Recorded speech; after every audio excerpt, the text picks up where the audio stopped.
এই বাংলাদেশে যদি খেলাফত প্রতিষ্ঠা করতে চান তাহলে এই যে ইনসাফপূর্ণ শাসন ব্যবস্থা এটি অতীব জরুরি এবং আমানতদারিতা এই যুবকদেরকেই এগিয়ে আসতে হবে। তাহলে এই বাংলাদেশে খেলাফত প্রতিষ্ঠা করা সম্ভব। ন্যায় এবং ইনসাফ ভিত্তিক আমানতদার ইমাম আদেল যদি আমরা পাই তাহলে এটা ইনসাফ ভিত্তিক রাষ্ট্র কায়েম হবে।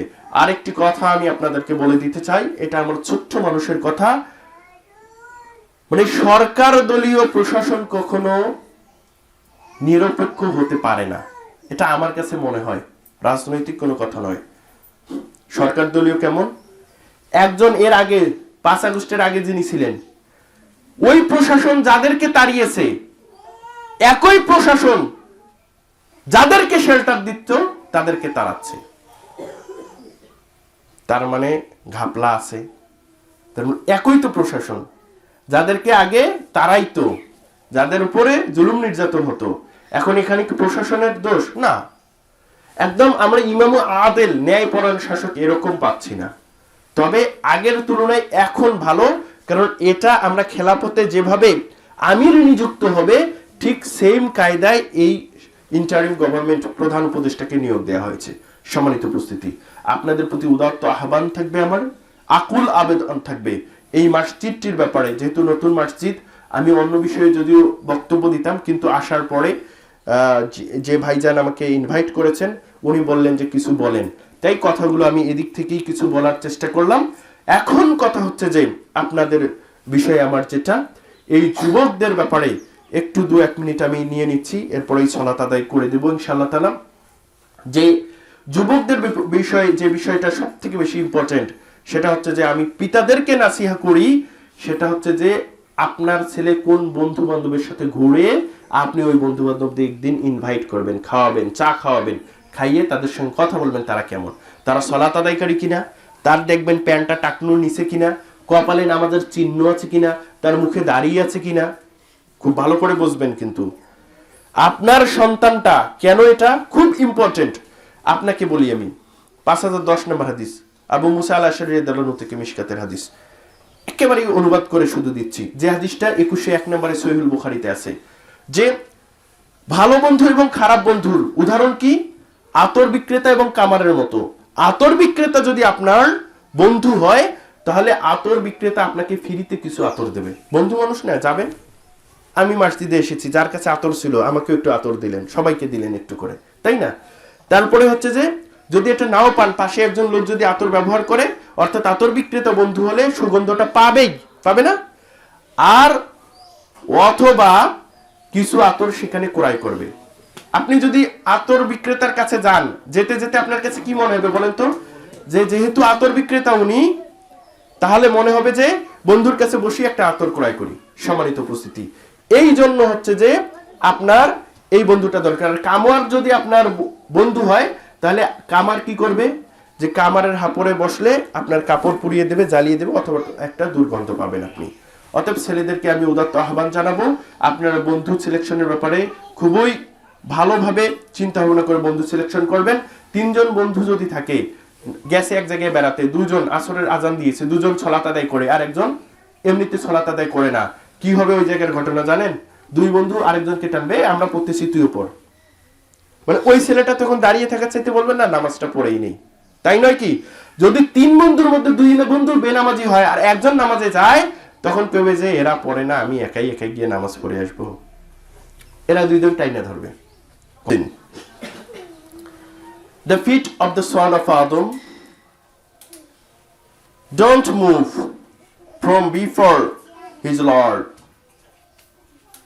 কোন আদম সন্তানের পা পদদয় নড়াচড়া করতে পারবে না। Don't move মানে আগাতেও পারবে না, পিছাতেও পারবে না, এরকম হবে কোন আদম সন্তান। তার মানে বলা হচ্ছে এখানে দেখেন, আদম সন্তান শুধু মানুষের কথা বলা হয়নি, আল্লাহ রাসূল সাল্লাল্লাহু আলাইহি সাল্লামের উম্মতের কথা বলা হয়নি, বলা হচ্ছে আদম সন্তানের কথা, অর্থাৎ প্রত্যেকটা মানুষ যারা পৃথিবীতে জন্মগ্রহণ করেছে, অর্থাৎ আদম আলাইহিস সালামের মাধ্যমেই সকলে এসেছেন, প্রত্যেকটা মানুষকেই তার রবের সামনে দাঁড়াতে হবে এবং 5টা প্রশ্নের উত্তর না দেওয়া পর্যন্ত এক ধাপও সামনেও যেতে পারবে না, পিছনে যেতে পারবে না until he is asked about 5 things, 5টা প্রশ্ন সম্পর্কে জিজ্ঞাসিত না হওয়া পর্যন্ত। প্রথম যে প্রশ্নটা করা হবে আন উমুরিহি ফিমা আফনা, about his life, what he did with it, তার জীবন সম্পর্কে সে কিভাবে তা অতিবাহিত করেছে। ওয়ান শাবাবিহি ফিমা আবলাহ, and his youth what he wore it out in, এবং তার যৌবনকাল সম্পর্কে কিভাবে সে তা ক্ষয় করেছে।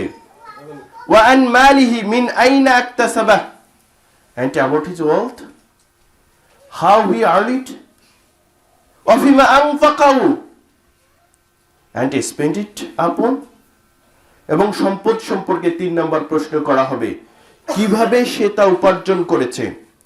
এবং 4 নম্বরে প্রশ্ন করা হবে কোথায় সে তা ব্যয় করেছে।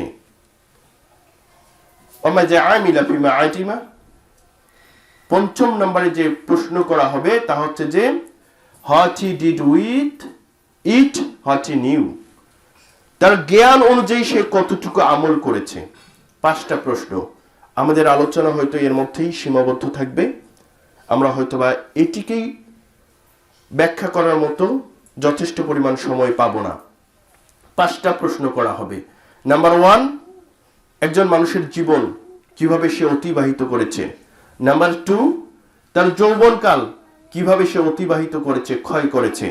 নাম্বার 3, প্রশ্ন করা হবে যে সে সম্পদ কিভাবে উপার্জন করেছে।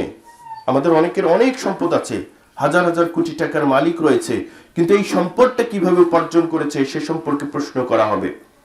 এবং কোথায় সে তা ব্যয় করেছে সে সম্পর্কে প্রশ্ন করা হবে। তার জ্ঞান অনুযায়ী কতটুকু আমল করেছে সে সম্পর্কে তাকে জিজ্ঞাসা করা হবে। সম্মানিত উপস্থিতি, আমাদের রবের সঙ্গে আমাদের সাক্ষাৎ হবে কিনা এ ব্যাপারে সাহাবায়ে কেরাম আল্লাহ রাসূল সাল্লাল্লাহু আলাইহি সাল্লামকে জিজ্ঞাসা করেছিলেন। যে হাদিসটি আপনারা পেয়ে যাবেন সহিহুল বুখারীতে 7437 নম্বরে, এবং আপনারা পেয়ে যাবেন মিশকাতুল মাসাবিতে 5555 নম্বরে। আবু হুরায়রা রাদিয়াল্লাহু আনহু থেকে বর্ণিত, তিনি বলেন সাহাবায়ে কেরাম আল্লাহর রাসূল সাল্লাল্লাহু আলাইহি সাল্লামকে বললেন, ইয়া রাসূলুল্লাহ, হে আল্লাহর রাসূল, হাল নারা রাব্বানা ইয়াওমাল কিয়ামা, shall we see our Lord in the day of judgment, in the day of resurrection? হে আল্লাহ রাসূল সাল্লাল্লাহু আলাইহি সাল্লাম, আমাদের রবকে কি আমরা দেখতে পাবো কিয়ামতের মাঠে? আল্লাহ রাসূল সাল্লাল্লাহু আলাইহি সাল্লাম উত্তর এভাবে দিচ্ছেন না যে জি হ্যাঁ দেখতে পাবে, অথবা বললেন না যে না দেখতে পাবে না, এরকম করে উত্তর দিচ্ছেন না। আল্লাহ রাসূল সাল্লাল্লাহু আলাইহি সাল্লাম কিভাবে উত্তর দিচ্ছেন আপনারা দেখুন। আল্লাহ রাসূল সাল্লাল্লাহু আলাইহি সাল্লাম বললেন, হাল তুদারুনা ফি রুয়াতি শামসি ফি যাহিরাতি লাইসা ফি সাহাবাতিন, দ্বিপ্রহরের সময় মেঘ মুক্ত আকাশে সূর্যকে দেখতে তোমাদের কোনো প্রকারের সমস্যা হয় নাকি? Have you any difficulty to see the sun in midday? দ্বিপ্রহরের সময় মেঘ মুক্ত আকাশে সূর্যকে দেখতে তোমাদের কোনো প্রকারের সমস্যা হয় নাকি? আমাদের হয় সমস্যা? না, এখনো হচ্ছে না, তাই নয় কি? তা সাহাবায়ে কেরাম উত্তর দিলেন যে ওয়ালুলা, তারা উত্তর দিলেন আল্লাহ রাসূল সাল্লাল্লাহু আলাইহি সাল্লাম, না, দ্বিপ্রহরের সময় মেঘ মুক্ত আকাশে সূর্যকে দেখতে আমাদের কোনো প্রকারের সমস্যা হয় না। অনুরূপভাবে আবার আল্লাহ রাসূল সাল্লাল্লাহু আলাইহি সাল্লাম বললেন, ফাহাল তুদারুনা ফি রুয়াতিল কমারি লাইলাতাল বদরি লাইসা বিসাহাবাতিন, যে পূর্ণিমার রাতে মেঘ মুক্ত আকাশে চাঁদকে দেখতে তোমাদের কোনো প্রকারের সমস্যা হয় নাকি? সাহাবায়ে কেরাম আবার উত্তর দিলেন, না আল্লাহ রাসূল সাল্লাল্লাহু আলাইহি সাল্লাম। আল্লাহ রাসূল সাল্লাল্লাহু আলাইহি সাল্লাম কয়টা ঘটনা বললেন বলেন তো? যে দ্বিপ্রহরের সময় মেঘমুক্ত আকাশে সূর্যকে দেখতে তোমাদের কোনো সমস্যা হয় নাকি? সাহাবায়ে কেরাম বললেন না। আবার বললেন যে পূর্ণিমার রাতে মেঘমুক্ত আকাশে চাঁদকে দেখতে তোমাদের কোনো সমস্যা হয় নাকি? সাহাবায়ে কেরাম উত্তর দিলেন যে না। আল্লাহ রাসূল সাল্লাল্লাহু আলাইহি সাল্লাম বলতে পারতেন যে হ্যাঁ, তোমরা তাহলে এরকম পরিষ্কার ভাবে রবকে দেখবে, তারপরেও বললেন না। তারপরে কি বলতেছেন দেখেন, ফাওয়াল্লাযী নাফসি বিয়াদিহি লা তুদারুনা ফি রুয়াতি রাব্বিকুম ইল্লা কামা তুদারুনা ফি রুয়াতি আহাদিহিমা, সুবহানাল্লাহ। কি বলতেছেন আল্লাহ রাসূল সাল্লাল্লাহু আলাইহি সাল্লাম? বলেন যে সেই সত্তার কসম যার হাতে আমার প্রাণ রয়েছে, তোমরা কিয়ামতের মাঠে তোমাদের রবকে দেখতে পাবে এই দুটি বস্তুকে দেখতে যতটুকু কষ্ট হয় তার থেকেও সহজ ভাবে দেখা তো হবে। ওই যে 5টা প্রশ্নের উত্তর না দিয়ে আমরা এক পাও এগোতে পারবো না। সম্মানিত উপস্থিতি, এরপরে আল্লাহ তাআলার সাথে একজন বান্দার সাক্ষাৎ হবে। ফায়ালকাল আবদা, একজন বান্দার সাথে আল্লাহ তাআলার সাক্ষাৎ হবে। আল্লাহ তাআলা বলবেন যে আইফুল আলাম উকরিমকা ওয়া উসাউদকা ওয়া উযহাউইসকা ওয়া উসাক্কির লাকাল খায়লা ওয়াল ইবলা ওয়া আযারকা তারআস ওয়া তারবাউ। একজন ব্যক্তির সঙ্গে যখন মহান রবের সাক্ষাৎ হবে, মহান রব তাকে বলবে যে হে অমুক, হে ফুলান, আমি কি তোমাকে সম্মান দান করিনি? আমি কি তোমাকে একটা সম্প্রদায়ের নেতা বানিয়ে দেইনি? আমি কি তোমাকে স্ত্রী দান করিনি? আমি কি তোমাকে ঘোড়া এবং উটকে তোমার জন্য অনুগত করে দেইনি? আমি তোমাকে যে সম্প্রদায়ের নেতা বানিয়ে দিয়েছিলাম সেই সম্প্রদায় থেকে কি তুমি 1/4 সম্পদ ভোগ করনি? কথা ক্লিয়ার? তখন ওই বান্দা বলবে, ব্যক্তি বলবে, জি মহান রব, অবশ্যই অবশ্যই আপনি আমাকে এই ব্যবস্থা করে দিয়েছিলেন। তখন মহান রব বলবে যে আফা যানানতা আন্নাকা মুলাকিয়া, তুমি কি চিন্তা করেছিলে আজকে তোমার সাথে আমার সাক্ষাৎ হবে? ওই ব্যক্তি বলবে না, হে মহান রব, আমি পৃথিবীতে থাকতে এটা চিন্তা করিনি যে তোমার সাথে আমার এই কিয়ামতের মাঠে সাক্ষাৎ হবে। তখন মহান রব বলবে ফাইন্নী আনসাকা কামা নাসিতানি, তুমি পৃথিবীতে আমাকে যেভাবে ভুলেছিলে আজকে আমি তোমাকে সেভাবেই ভুলে থাকবো। তাহলে আপনি একবার চিন্তা করুন, আজকে যদি আমাদের জীবনটা যদি আমরা খেয়ালিপনায় আমরা অতিবাহিত করি, আমাদের যৌবন কালটাকে যদি আমরা বেশ্যাখানায় মেয়ের সঙ্গে প্রেম করে, অবৈধ সম্পর্ক করে, এভাবে যদি কোনো রাজনৈতিক দলের কারোর পিছনে ছুটে কারোর মাথা ফাটিয়ে দিয়ে এভাবে আমাদের যৌবন কালটাও যদি আমরা ব্যয় করি, তাহলে আমাদের সেদিন হবে কি? যদি আমরা শরীয়ত অনুযায়ী আমাদের এই লাইফটাকে আমরা লিড না করি। সম্মানিত উপস্থিতি, দেখেন যে মহান রব বললেন যে তুমি পৃথিবীতে আমাকে যেভাবে ভুলেছিলে, অর্থাৎ আমার শরীয়ত তুমি মানোনি, আমার আদেশ তুমি মানোনি, আমি যা নিষেধ করেছিলাম তা তুমি শুনোনি, তা থেকে বিরত থাকোনি, তাহলে আমি আজকে তোমাকে ভুলে থাকবো। ভুলে থাকার অর্থ কি? তার মানে তার স্থান কোথায় হবে? জাহান্নাম হয়ে যাবে। আবার দ্বিতীয় ব্যক্তির সঙ্গে মহান রবের সাক্ষাৎ হবে, অনুরূপ কথাগুলোই হবে, ঠিক এই কথাগুলো যে আমি কি তোমাকে সম্মান দান করিনি? আমি কি তোমাকে একটা সম্প্রদায়ের নেতা বানিয়ে দেইনি? আমি কি তোমাকে রমণী দান করিনি? আমি কি তোমার জন্য উট এবং ঘোড়াকে অনুগত করে দেইনি? এবং বলবেন আমি তোমাকে যে সম্প্রদায়ের নেতা বানিয়ে দিয়েছিলাম সেই সম্প্রদায় থেকে কি তুমি 1/4 সম্পদ ভোগ করনি?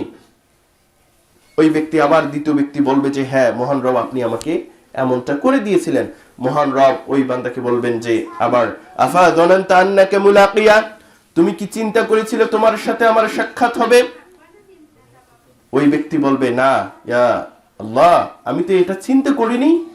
তখন আল্লাহ তাআলা বলবেন আবার দ্বিতীয় ব্যক্তিকে ফাইন্নী আনসাকা কামা নাসিতানি, তুমি পৃথিবীতে আমাকে যেভাবে ভুলেছিলে আজকে আমি তোমাকে সেভাবেই ভুলে থাকবো। তৃতীয় ব্যক্তির সাথে মহান রবের আবার সাক্ষাৎ হবে, অনুরূপ কথাগুলোই বলবেন। মহান রব, যে তোমাকে কি আমি সম্মান দান করিনি? আমি কি তোমাকে একটা সম্প্রদায়ের নেতা বানিয়ে দেইনি? আমি কি তোমাকে রমণী দান করিনি? আমি কি তোমার জন্য উট এবং ঘোড়াকে অনুগত করে দেইনি? আমি তোমাকে যে সম্প্রদায়ের নেতা বানিয়ে দিয়েছিলাম সেই সম্প্রদায় থেকে তুমি কি 1/4 সম্পদ ভোগ করনি? তখন ওই ব্যক্তি বলবে যে ইয়া আল্লাহ, ইয়া রব, আমানতু বিকা ওয়া বিকিতাবিকা ওয়া সাল্লাইতু ওয়া সুমতু ওয়া তাসাদদাকতু ওয়া ইসনি বিখাইরি মাস্তাতা। তখন ওই তৃতীয় নাম্বার ব্যক্তি কি বলতেছেন যে হে মহান রব, আমি তো তোমার প্রতি ঈমান এনেছিলাম, তোমার কিতাবের প্রতি ঈমান এনেছিলাম, তোমার রাসূলগণের প্রতি ঈমান এনেছিলাম, আমি তোমার জন্যই তো সালাত আদায় করেছি, আমি তোমার জন্যই রোজা রেখেছিলাম, এবং আমি তোমার জন্যই দান সদাকা করেছি, এবং যত ভালো ভালো কাজ আছে সেগুলো বলতে থাকবে, এগুলো বলবে। কথা ক্লিয়ার? 3 নাম্বার ব্যক্তি এগুলো বলতেছে।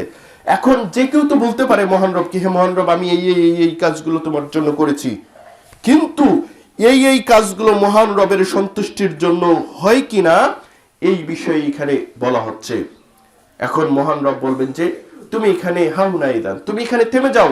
আল আনা নাবাসু আলাইনা শাহিদানা আলাইকা, তুমি এখানে চুপ মেরে যাও, মুখ বন্ধ করো, আমি এখনই তোমার জন্য সাক্ষী উপস্থিত করছি। ওই ব্যক্তি ওয়াতাফাক্কারু ফি নাফসিহি মান যাল্লাযী ইয়াশহাদু আলাইয়া, ওই যে তৃতীয় নাম্বার ব্যক্তি, সে চিন্তা করতেছে মনে মনে, এখানে কে এমন আছে যে আমার বিরুদ্ধে সাক্ষ্য দিবে, আমার বিরুদ্ধে সাক্ষ্য দিবে, কে এমন আছে এখানে কিয়ামতের মাঠে? সাক্ষ্য দেওয়ার জন্য কারোর প্রয়োজন হবে? কারোর প্রয়োজন হবে না। মহান রব ফায়ুখতামু আলা ফিহ, তার মুখে তালা মেরে দিবেন, মোহর মেরে দিবেন, সেলাই করে দিবেন। মহান রব দিতে পারবেন না, মুখটাকে বন্ধ করে দেবেন। তারপরে বলবেন যে ওয়াকালু লি ফাকিদিহি ওয়া লাহমিহি ওয়া ইদামিহি তিকি ফাকিদু ওয়া লাহমুহু ওয়া ইদামুহু ফাতানতিকু বিআমালিহি। দেখেন মুখটাকে বন্ধ করে মহান রব কি বলবেন? তার যে ওই ব্যক্তির যে উরু আছে উরু, মাংস আছে মাংস, হাড় আছে হাড়, তার মানে উরু মাংস হাড়, তাদেরকে বলবে তোমরা পৃথিবীতে থাকতে কি কি করেছিলে তোমরা বলে দাও তোমাদের সেই আমলনামাগুলো। এই যে উরু মাংস এবং হাড়, তাদের যে আমলনামাগুলো আছে সেগুলো মহান রবকে বলে দিবে, সেগুলো মহান রবকে বলে দিবে। তার মানে আপনি আমি ইচ্ছা করলেও মিথ্যা বলে পার পেতে পারবো না। এই পৃথিবীতে থাকতেও আমাদের কথা আমাদের শরীর শুনে না। আপনি উদাহরণ চান? এই যে ঝালকাঠির রাজাপুরে একজন লোক 500 টাকা বাজি ধরে সকালবেলা শীতের সকালে 100 ডুব দিয়েছিল না? ওই ব্যক্তি মনে করেছিল আমার শরীর, আমার চামড়া আমার কথা শুনবে এবং ঠান্ডা লাগবে না শরীরে, সে মারা গিয়েছে। আপনি যদি শীতের সকাল ফজরে উঠবেন, গরমকালে আপনার যা অবস্থা হয়, আপনি চিন্তা করবেন যে গরমকালে তো একটা স্যান্ডো গেঞ্জি একটা পাতলা পাঞ্জাবি পরলেই আমার জন্য হয়। আপনি এটি পরে মসজিদে আসবেন, আপনার চামড়াগুলো কি আপনাকে সায় দিবে? শরীর তো আপনার। বলবেন যে এই শরীরের চামড়া, তোমার শরীরে যেন ঠান্ডা না লাগে, শীত না লাগে, এটা কি হবে? হবে না। তার মানে চামড়া আপনার শরীর আপনার কথা শুনবে না, ঠান্ডা লাগবে শরীরের মধ্যে। সম্মানিত উপস্থিতি, শুধু তাই নয়, অনেক ঘটনা এরকম রয়েছে যেগুলোর মাধ্যমে আমরা জানি যে কিয়ামতের মাঠে আমাদের মুখকে বন্ধ করে দেওয়া হবে। আমাদের এই যে কাঁধ বলেন, উরু বলেন, মাংস বলেন, আমাদের হাড় বলেন, এগুলোই আমাদের বিরুদ্ধে সাক্ষ্য দিবে। আমাদের হাতেই আমাদের বিরুদ্ধে সাক্ষ্য দিবে, আমাদের পায়ে আমাদের বিরুদ্ধে সাক্ষ্য দিবে। মহান রব বলেন সূরা ইয়াসিনের 65 নম্বর আয়াতে, আল ইয়াউমা নাখতিবু আলা আফওয়াহিহিম ওয়া তুকাল্লিমুনা আইদিহিম ওয়া তাশহাদু আরজুলুহুম বিমা কানু ইয়াকসিবুন। আজ আমি এদের মুখে মোহর লাগিয়ে দেব, তালা মেরে দেব, এদের হাত কথা বলবে আমার সঙ্গে এবং এদের পা সাক্ষ্য দেবে এদের কৃতকর্ম সম্পর্কে। সম্মানিত উপস্থিতি, অতএব আমাদেরকে চিন্তা ভাবনা করতে হবে যে আমাদের জীবনটা আমরা কিভাবে অতিবাহিত করব। সম্মানিত উপস্থিতি, সহিহুল বুখারী 6412 নম্বরের হাদিস, যে হাদিসটি তিরমিজিতে 2304 নম্বরে রয়েছে, ইবনে মাজাহ 4170 নম্বরে রয়েছে, মিশকাতুল মাসাবির 5155 নম্বরে রয়েছে। ইবনে আব্বাস রাদিয়াল্লাহু আনহু বলেন, নি'মাতানি মাকবুনুন ফিহিমা কাসিরুম মিনান নাস, as-sihat wal faragh. People are deceived in two things, good health and free time. দুটি বিষয়ে অধিকাংশ মানুষ ধোঁকায় পতিত হয়। দুইটা বিষয়ে অধিকাংশ মানুষ কিসে পতিত হয়? ধোঁকায় পতিত হয়। একটা হচ্ছে as-siha, আর একটা হচ্ছে al-faragh। একটা হচ্ছে সুস্থতা আর একটা হচ্ছে অবসরতা। সুস্থতা কি? যখন মানুষ সুস্থ থাকে তখন মনে করে যে শরীরে এত শক্তি রয়েছে, এত পাওয়ার রয়েছে, আমি তার হাত পা গুঁড়া করে দিতে পারবো, তাকে মারতে পারবো, আমি জোর করে জমি দখল করতে পারবো। অথচ যখন আপনি সুস্থ রয়েছেন, আল্লাহ তাআলা আল্লাহ রাসূল সাল্লাল্লাহু আলাইহি ওয়াসাল্লামকে বলেছেন যখন তুমি সুস্থ হও তখন তুমি ইবাদতে নিজেকে নিমগ্ন করো, সূরা দোহার মধ্যে আছে।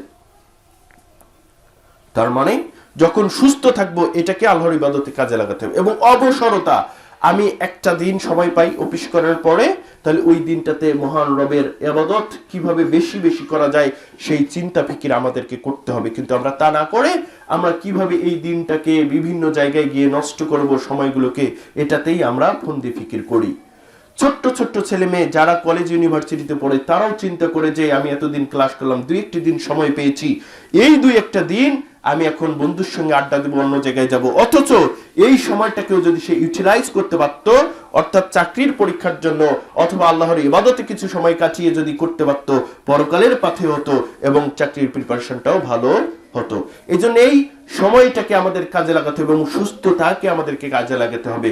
সুস্থতা মহান রবের সব থেকে একটি বড় নিয়ামত। যদি আপনার কাছে এটা মনে না হয়, তাহলে আপনি একদিন মেডিকেলে যাবেন, অথবা আপনার সমবয়সী কেউ অসুস্থ হয়েছে তার কাছে যাবেন, অথবা আপনি বিরুদ্ধ হয়েছেন, আপনার সমবয়সী অনেকে আছে যে প্যারালাইজড হয়ে বিছানায় পড়ে রয়েছে, আপনি তার কাছে যাবেন।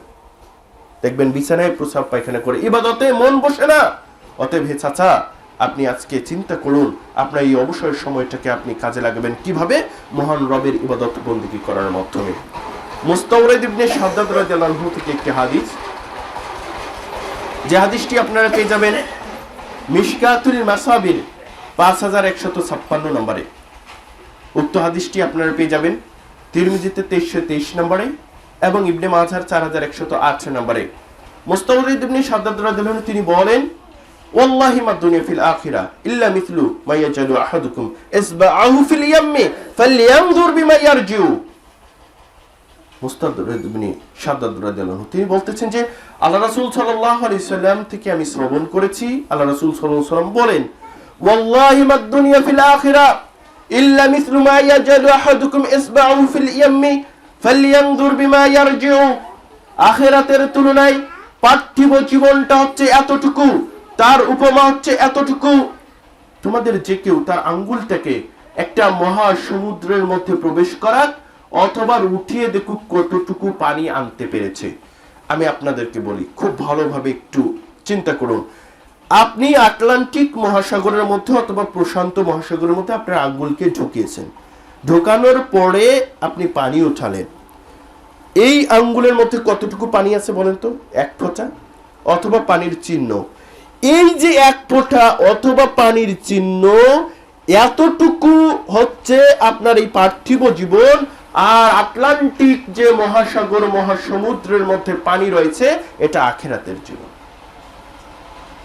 আচ্ছা, আমরা পৃথিবীতে পরীক্ষা দেই না? পরীক্ষা মনে করেন যে এইচএসসি পরীক্ষা আপনার 10টা 11টা সাবজেক্টের হবে। একটা সাবজেক্টের আপনি পরীক্ষা দিতে গিয়েছেন 3 ঘন্টার জন্য। কয় ঘন্টার জন্য? 3 ঘন্টার জন্য। এই 3 ঘন্টাটা আপনার কাছে মূল্যবান না মূল্যহীন? অবশ্যই মূল্যবান। এই 3 ঘন্টাটা আপনার 80 বছরের জীবনের সাথে যতটুকু হয়, আপনার 80 বছরের জীবনটা আখিরাতের এই অসীম সময়ের থেকে তার থেকেও অনেক কম। আবার বুঝেন জিনিসটা, যদি না বুঝেন, আপনি 3 ঘন্টা পরীক্ষা দিচ্ছেন একটা এসএসসির একটা সাবজেক্টের, এই 3 ঘন্টাটা আপনার কাছে অনেক মূল্যবান না? যদি 3 ঘন্টাটা মূল্যবান হয় 80 বছরের জীবনে, তাহলে এই 80 বছরের জীবনটা তার থেকেও অনেক কম পরকালের জীবনের তুলনায়। অতএব তাহলে এটাকে আমাদের কিভাবে আরো মূল্যায়িত করতে হবে? অনেক অনেক বেশি মূল্যায়িত করতে হবে। দেখেন, জাবের বিন আব্দুল্লাহ রাদিয়াল্লাহু আনহু থেকে বর্ণিত মিশকাতুল মাসাবির 5157 নম্বরের হাদিস, যে হাদিসটি আবু দাউদের 181 নম্বরে রয়েছে। এই হাদিসের মধ্যে কি বলা হচ্ছে দেখেন, যে জাবের বিন আব্দুল্লাহ রাদিয়াল্লাহু আনহু তিনি বলতেছেন যে একদিন রাসূল সাল্লাল্লাহু আলাইহি সাল্লাম এবং সাহাবায়ে কেরাম মারা বিজাদি আসাকামাইয়াতিন, একটা মৃত কানকাটা বকরির বাচ্চার পাশ দিয়ে অতিক্রম করছেন। খুব ভালো করে বোঝেন যে রাসূল সাল্লাল্লাহু আলাইহি সাল্লাম এবং সাহাবায়ে কেরাম একটা মৃত কানকাটা বকরির বাচ্চার পাশ দিয়ে যাচ্ছিলেন, অতিক্রম করছিলেন। এমত অবস্থায় আল্লাহর রাসূল সাল্লাল্লাহু আলাইহি সাল্লাম বলেন, আইয়ুকুম ইউহিব্বু আন্না হাযা লাহু বিদিরহামিন, তোমাদের মধ্যে কেউ কেউ আছো এই কানকাটা মৃত বকরির বাচ্চাটাকে ক্রয় করতে চাও, নিতে চাও, পেতে চাও 1 দিরহামের বিনিময়ে। কয় দিরহাম? 1 দিরহামের বিনিময়ে তোমরা কি কানকাটা মৃত বকরির বাচ্চাটাকে নিতে চাও? তো তখন সাহাবায়ে উত্তর দিচ্ছেন, মা নুহিব্বু আন্নাহু লানা বিশাইইন, কোন কিছুর বিনিময়ে তা আমাদের হোক এটা আমরা পছন্দ করি না। হুইচ ইজ লাইক, কেন পছন্দ করি না? কারণ কান কাটা থাকার কারণে তার চামড়া কাজে লাগবে না, আর মৃত জিনিস তো খাওয়াও যাবে না। তার মানে ওই মৃত কান কাটা বকরির বাচ্চাকে আপনাকে নিয়ে গিয়ে মাটি খনন করে পুঁতে রাখতে হবে, কথাটাই নয় কি? তার মানে এটা তো কেউ নিতে চাবে না কোনো কিছুর বিনিময়ে। তখন আল্লাহ রাসূল সাল্লাল্লাহু আলাইহি সাল্লাম বললেন যে ফাওয়াল্লাহি লাদ দুনিয়া আহওয়ানু আলাল্লাহি মিন হাযা আলাইকুম, তোমাদের কাছে মৃত কান কাটা বকরির বাচ্চাটি যতটুকু অপ্রিয় অপছন্দনীয়, মহান রবের নিকটে এই পৃথিবীটা তার থেকে বেশি অপছন্দনীয়, নিকৃষ্ট।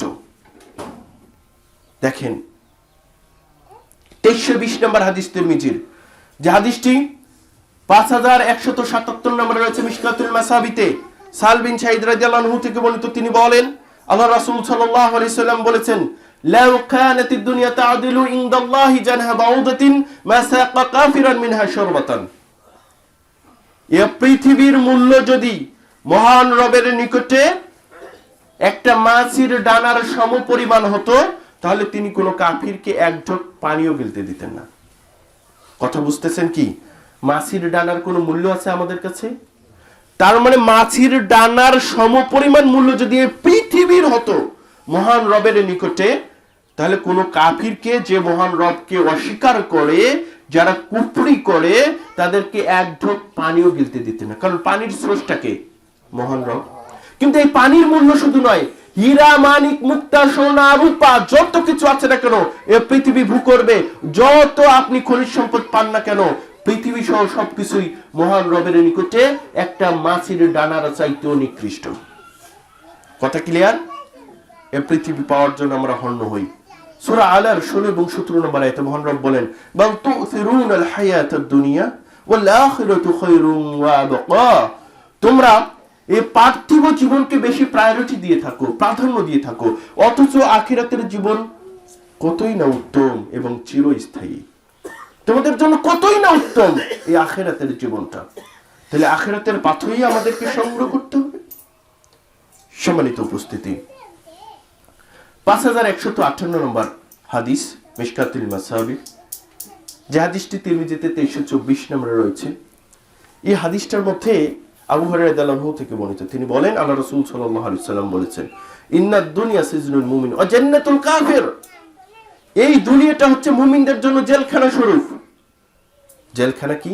দেখেন, আপনি যদি জেলখানায় থাকেন, আপনি একটা রুলস এন্ড রেগুলেশনের মধ্য দিয়ে যাইতে হবে। আপনি ইচ্ছা করলেই আপনার মন মতো সবকিছু করতে পারবেন না। আপনি আজ যে মুমিন, আজকে সকালবেলা ভোরে শীত ছিল না, ঠান্ডা ছিল না, এর মধ্যেও কষ্ট করে আপনি সালাত আদায় করেছেন ফজরের। আপনি ইচ্ছা করলেই কম্বল মুড়ি দিয়ে, যারা কাফির মুশরিক আছে, বেদিন রয়েছে, তাদের মতো আপনি কিন্তু কম্বল মুড়ি দিয়ে থাকতে পারেননি। আবার অনেকের নাম কাউস্তে মুসলমান আছে, যারা ফজরের নামাজ পড়েনি, কম্বল মুড়ি দিয়েছিল, আপনি তার মতো থাকতে পারেন নাই। তো আপনি মুমিন হিসেবে রুলস এন্ড রেগুলেশনের মধ্যে আপনাকে যেতে হবে, ফজরের নামাজ উঠে সময় মতোই আদায় করতে হবে। এটি হচ্ছে আপনার জন্য কষ্টদায়ক কিনা বলেন তো দেখি? তার মানে একজন কয়েদিকে জেলের মধ্যে যেভাবে চলতে হয়, আপনাকেও সেভাবেই চলতে হবে। আপনার খুব অনেক ইয়াং ম্যান রয়েছে, অনেক ইয়াং ম্যান, কত মানে ভালো লাগে যদি একটা সুন্দরী ললনা মেয়ের সঙ্গে আমার যদি একটা ইন্টারকোর্স হয়ে যেত, অবৈধ সম্পর্ক হয়ে যেত, আমি যদি পতিতালয়ে অথবা লিটনের ফ্ল্যাটে নিয়ে যেতে পারতাম, কত ভালো লাগতো। কিন্তু যে মুমিন নিজেকে দাবি করে, সে কি নিয়ে যেতে পারবে? পারবে না। কারণ রুলস এন্ড রেগুলেশন সেটা বলে না, ইনস্ট্রাকশন কোরআন এবং হাদিসে সেটা বলে না, তাই সে সেটা করতে পারবে না। তার মানে নিজের নফসকে হেফাজত করতে হবে। এই জন্য এই দুনিয়াটা আমাদের জন্য, এই মুমিনদের জন্য জেলখানা স্বরূপ। ওয়া জান্নাতুল কাফির, জান্নাত মানে কি? জান্নাত মানে হচ্ছে আমরা যখন জান্নাতে যাব, তখন আমরা আমাদের ইনশাআল্লাহ আমরা যাব তো, আল্লাহ তাআলা সকলকে এই জান্নাত হিসেবে কবুল করুন। যখন আমরা জান্নাতে যাব, তখন যে আমাদের বিষয়টা থাকবে সেটা হচ্ছে যে ইচ্ছা মতো আমরা আমাদের মন মতো সবকিছু করতে পারবো। পারবো কিনা বলেন তো? মদ খাইতে পারবো তো? আমাদের জন্য হুর থাকবে তো? যা চাবো আল্লাহ তাআলা তাই দিবেন তো? শুধু তাই নয়, আপনার আজকে পৃথিবীতে যে বন্ধু রয়েছে, বন্ধুকে বাসায় দাওয়াত করে খাওয়ান না? বাসায় দাওয়াত করে খাওয়ান, আত্মীয় স্বজনকে খাওয়ান না? আপনার যারা জান্নাতি বন্ধু হবে, আপনি আপনার জান্নাতে তাকে দাওয়াত দিয়ে খাওয়াবেন, বন্ধু সহ একসঙ্গে বেঞ্চে হেলান দিয়ে আপনি গল্প গুজব করবেন। কত সুন্দর ব্যবস্থা জান্নাতে। তো আপনি ইচ্ছা করলেই সেখানে সবকিছু করতে পারবেন। এটার নাম হচ্ছে জান্নাত, এটার নাম হচ্ছে সুখময় স্থান। আর এই পৃথিবীটা কাফিরদের জন্য জান্নাত কেন? ওই যে বললাম, ইচ্ছা করলে আপনি পরনারীর কাছে যেতে পারবেন না, ইচ্ছা করলে মদ খেতে পারবেন না, বিড়ি সিগারেট তামাক জাতীয় দ্রব্য আপনি সেবন করতে পারবেন না, ইচ্ছা করলেই আপনি ফজরের সময় কম্বল মুড়ি দিয়ে থাকতে পারবেন না। কিন্তু যারা কাফির তারা তাদের মন মতো চলে, তাই কি না বলেন তো দেখি? এই যে মন মতো চলে, এই জন্য পৃথিবীটাকে তাদের জন্য জান্নাত সত্যের সাথে তুলনা, মানে জান্নাতের মতো নয়। মানে জান্নাতে যেভাবে ইচ্ছা মতো চলতে পারবে মানুষ, আমরা পারবো ইনশাল্লাহ জান্নাতে গেলে, আল্লাহ তাআলা জান্নাত হিসেবে কবুল করুন, ঠিক অনুরূপ ভাবে ওই কাফেররা পৃথিবীতে চলতে পারে। সম্মানিত উপস্থিতি, আমাদের এই পৃথিবীতে সম্পদ আছে, এবং সম্পদ নিয়ে আমরা অনেকেই বলি যে আমার এই সম্পদটা, ওই সম্পদটা, ওই সম্পদটা। দেখেন আল্লাহ রাসূল সাল্লাল্লাহু আলাইহি ওয়াসাল্লাম কি বলতেছেন সম্পদের ব্যাপারে। 5166 নম্বরের হাদিস, মিশকাতুল মাসাবিতে রয়েছে যে হাদিসটি। এই হাদিসের মধ্যে আল্লাহ রাসূল সাল্লাল্লাহু আলাইহি ওয়াসাল্লাম বলেন, আবু হুরায়রা রাদিয়াল্লাহু আনহু থেকে বর্ণিত, ইয়াকুলুল আবদু মালি মালি, আদম সন্তান শুধু বলে এটা আমার মাল, এটা আমার মাল, এটা আমার মাল, মানে এটা আমার সম্পদ, এটা আমার সম্পদ, এরকম এরকম বলে না? পুকুরটা আমার, জমিটা আমার, ধান ক্ষেতটা আমার, সরিষা বাড়িটা আমার, ওই বিল্ডিংটা আমার, দোকানটা আমার, সবই আমার, সবকিছুই বলে। অথচ আল্লাহ রাসূল সাল্লাল্লাহু আলাইহি ওয়াসাল্লাম বলেন, ফাইনামা লাহু মিন মালিহি ইল্লা মিন সালাস, যে তার যে সম্পদ রয়েছে সেই সম্পদের মধ্য থেকে শুধু 3টা সম্পদ তার। কয়টা সম্পদ? 3টা সম্পদ। খুব ভালো করে বুঝবেন।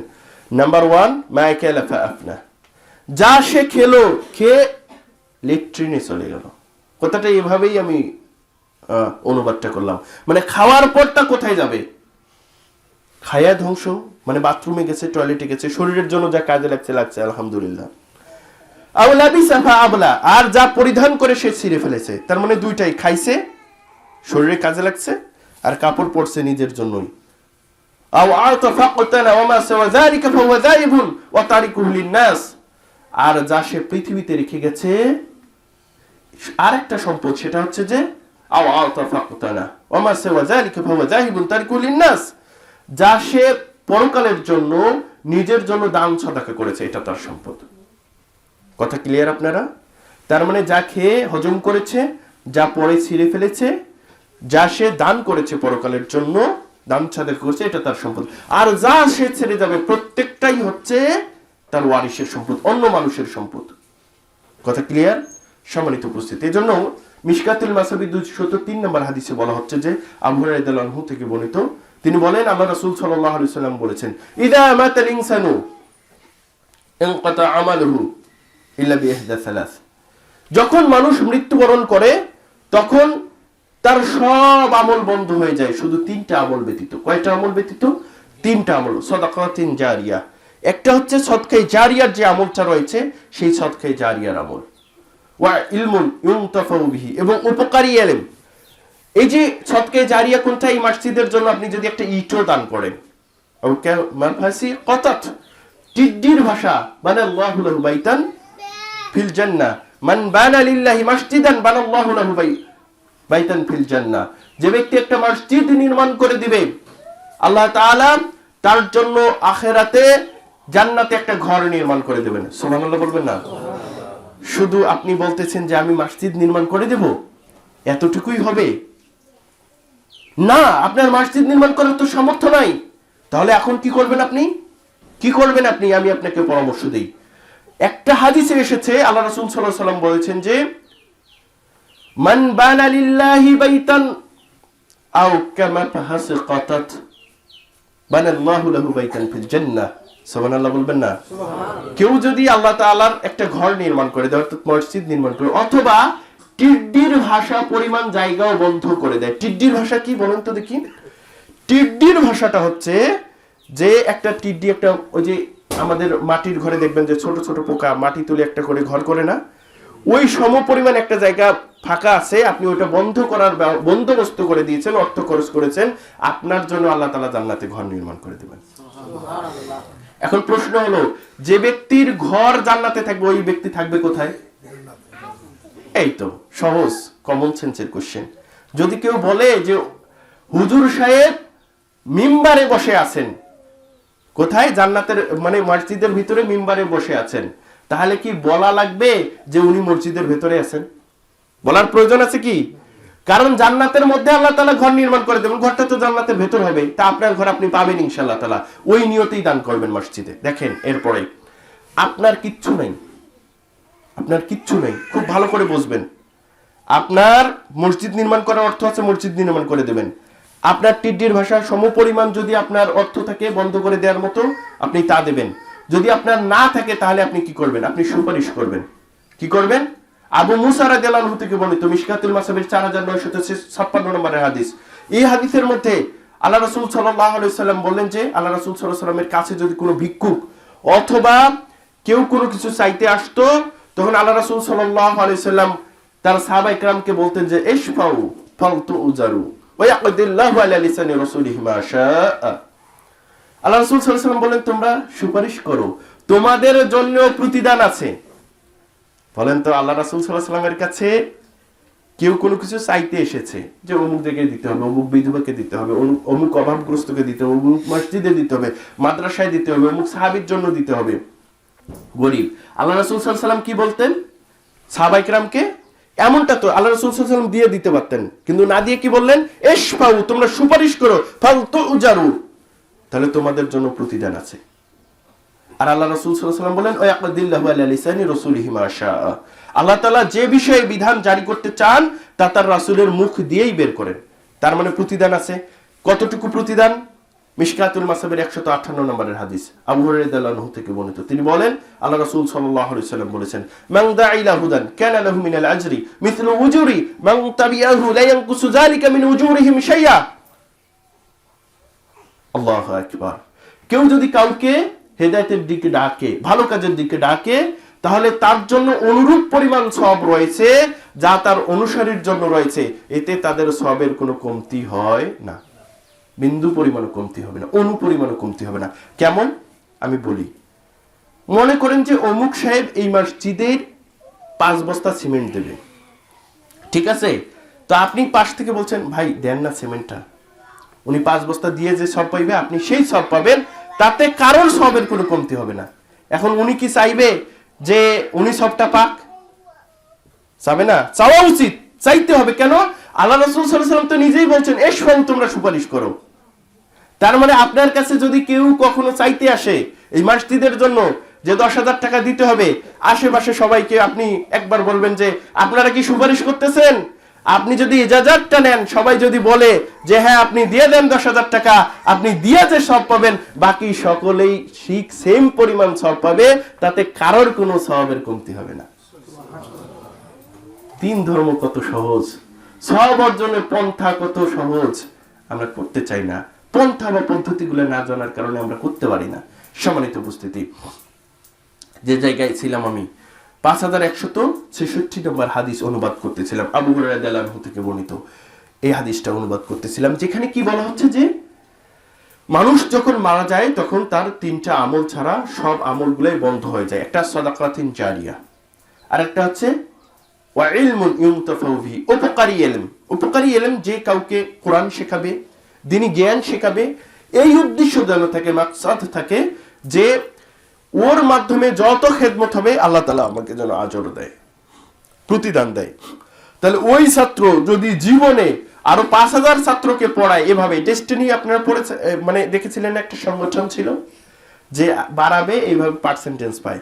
তো আপনি পড়িয়েছেন একজনকে, ওই পড়িয়েছে আরো 10,000কে, ওর মাধ্যমে পড়তে পড়তে মানে যে আপনার যে ছাত্র তার থেকে আপনার সব বেশি হবে, ওই যে পার্সেন্টেজ আসবে।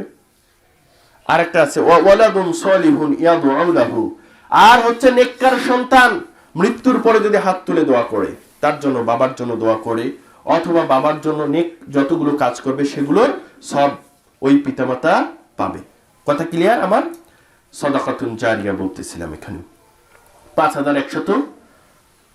67 নম্বরের হাদিস আনাস বিন মালিক রাদিয়াল্লাহু আনহু থেকে বর্ণিত। তিনি বলেন আল্লাহ রাসূল সাল্লাল্লাহু আলাইহি ওয়াসাল্লাম বলেছেন, যে হাদিসটি আপনারা সহিহুল বুখারীতে 6514 নম্বরে পেয়ে যাবেন, যে ইয়াতবাউল মাইয়াতা সালাসাতুন, যখন কেউ মারা যায় তখন তাকে তিনটা জিনিস অনুসরণ করতে থাকে। ফায়ার জিউ ইসলানে ওয়া ওয়াহিদুন, দুইটা ফিরে আসে আর একটা তার সাথে থেকে যায়।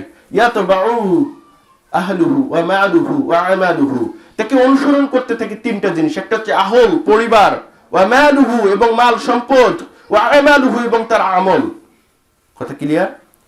আচ্ছা, আমরা যখন যাই, একজন লোক যখন মারা যায় তার সাথে তিনটা জিনিস চায় না? আহল পরিবার চায় না তাকে মাটি দেওয়ার জন্য, তার সঙ্গে দেখবেন যে একটা ভ্যান যাচ্ছে অথবা কোদাল খুন্তি যাচ্ছে, যেগুলো দিয়ে কলা পাতা যাচ্ছে, কিছু পলিথিন যাচ্ছে, আরো কিছু জিনিস যাচ্ছে, যেগুলো আবার ফেরত নিয়ে আসা হয় এই গাড়ি ঘোড়াগুলো। তার মানে এই যে পরিবার যাচ্ছে এবং কিছু সম্পদ যাচ্ছে, আর কি যাচ্ছে? ওই ব্যক্তির আমল যাচ্ছে। ফায়ার জিউ ইসরানি ওয়া ওয়াহিদুন, তাহলে দুইটা জিনিস ফেরত আসে আর একটা থেকে যায়। দুইটা কি কি ফেরত আসে? মাটি দেওয়ার পর যতই আপনজন হোক না কেন, কেউ কি কবরের পাশে বসে থাকে? কতক্ষণ থাকবে? 5 মিনিট, 10 মিনিট, আধা ঘন্টা কান্নাকাটি করবে, এরপর চলে আসবে, এরপর শোক আর থাকবে না। দেখবেন পিতামাতা মারা গেছে, কি কষ্ট লাগে। ইয়াং ছেলে, বাবা মারা গেছে, লাশটা রেখেছে 5 দিন, 10 দিন, 15 দিন সালাত আদায় করতেছে, এরপর আবার সালাত ছেড়ে দিয়েছে অহরহ। অথচ যখন পিতাকে কবরে নামিয়েছে তখনকার যে ফিলিংসটা হয়েছে, এই ফিলিংস যদি ধরে রাখতে পারত, তার সালাত ছেড়ে দেওয়ার কোনো কথা আসতেই পারে না। সম্মানিত উপস্থিতি, আহল এবং মাল এটা চলে আসে, তার সাথে কি থাকে? শুধুমাত্র আমলটা তার সাথে থেকে যায়। দেখেন আব্দুল্লাহ ইবনে মাসউদ রাদিয়াল্লাহু আনহু থেকে বর্ণিত একটি হাদিস, যে হাদিসটি মিশকাতুল মাসাবির 5168 নম্বরে রয়েছে।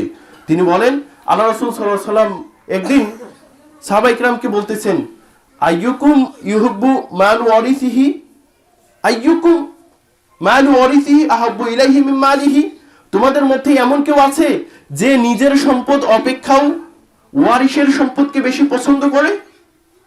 তোমাদের মধ্যে কি এমন কেউ আছে যে নিজের সম্পদ অপেক্ষাও ওয়ারিসের সম্পদকে বেশি পছন্দ করে?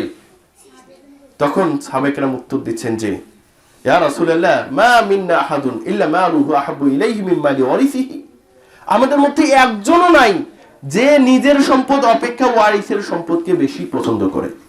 কথার কথা, আপনার ভাইয়ের ঘরে আগুন লেগেছে, আপনার ঘরেও আগুন লেগেছে, বলেন তো কোথায় আগে আপনি পানি ঢালবেন? নিজের ভাই কিন্তু, মায়ের পেটের ভাই কিন্তু, কোথায় পানি ঢালবেন? নিজের ঘরেই আগে পানি ঢালবেন, নিজের সম্পদকেই আগে রক্ষা করবেন। স্বাভাবিক বিষয়। তার মানে দেখেন কি বলতেছেন, আপনার যে সম্পদটা রয়েছে, ছেলের সম্পদ রয়েছে, আপনি কিন্তু আপনার সম্পদটাকেই আগে রক্ষা করার চেষ্টা করবেন। সম্মানিত উপস্থিতি, আল্লাহ রাসূল সাল্লাল্লাহু আলাইহি ওয়াসাল্লাম বললেন যে তোমাদের মধ্যে কেউ কি আছে যে নিজের সম্পদ অপেক্ষা ওয়ারিসের সম্পদকে বেশি পছন্দ করে? সাহাবায়ে কেরাম উত্তর দিলেন যে আমাদের মধ্যে একজনও নাই যে নিজের সম্পদ অপেক্ষা ওয়ারিসের সম্পদকে বেশি পছন্দ করে। আল্লাহ রাসূল সাল্লাল্লাহু আলাইহি ওয়াসাল্লাম বলেন ফাইন্না মালাহু মাকদ্দামা ওয়া মাল ওয়ারিসিহি মাআখারা, যা সে আগে পাঠিয়েছে সেটাই তার সম্পদ। আগে পাঠিয়েছে কি?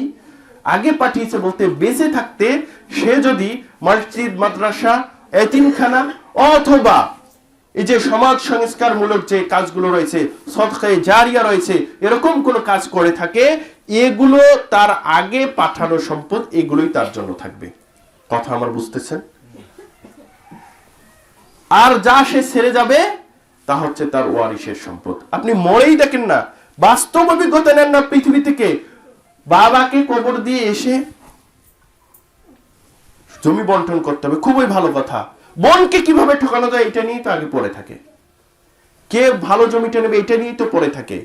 আবার অনেক জায়গায় আপনি দেখবেন সংবাদে পাওয়া যায় বাবার অনেক সম্পদ, বাবার লাশ দাফন করা হয়নি, লাশ দাফন করতেছে না কারণ একটাই, সম্পদের এখনো বন্টন হয়। আপনি মরে দেখেন আপনার অনেক টাকা, তাহলে এই সম্পদটাও আপনাকে ভালোভাবে উপার্জন করতে হবে, কোথায় ব্যয় করতে হবে। সম্মানিত উপস্থিতি, যে কথাগুলো আমি আপনাদেরকে শোনাচ্ছিলাম, যে 5টা প্রশ্ন করা হবে, আন উমুরিহি ফিমা আফনা, তোমার জীবন কিভাবে তুমি অতিবাহিত করেছো, ওয়ান শাবাবিহি ফিমা আবলা, এবং তোমার যৌবনকাল কিভাবে তুমি ক্ষয় করেছো। যৌবনকাল খুবই ইম্পর্টেন্ট একটা বিষয়। খুবই ইম্পর্টেন্ট একটা বিষয় যৌবনকাল। দেখেন 701 নম্বর মিশকাতের হাদিস, যে হাদিসটি সহিহুল বুখারীতে 660 নম্বরে রয়েছে। 7 শ্রেণীর লোক কোথায় স্থান পাবে বলেন তো দেখি? আবু হুরায়রা রাদিয়াল্লাহু আনহু থেকে বর্ণিত হাদিসটি। আরশে আজিমে স্থান পাবে, যেদিন আল্লাহর ছায়া ব্যতীত অন্য কোনো ছায়া থাকবে না। প্রথম যে কথাটা, ইমাম আদিল ওয়া শাবুন নাশা ফি ইবাদাতি রাব্বি, একটা হচ্ছে ন্যায়পরায়ণ শাসক, নাম্বার 2 হচ্ছে ওই যুবক যে যৌবনকালটা তার আল্লাহর ইবাদতে কাটিয়েছে। তাহলে যুবককে যে আল্লাহর ইবাদতে জীবনটা অতিবাহিত করছে।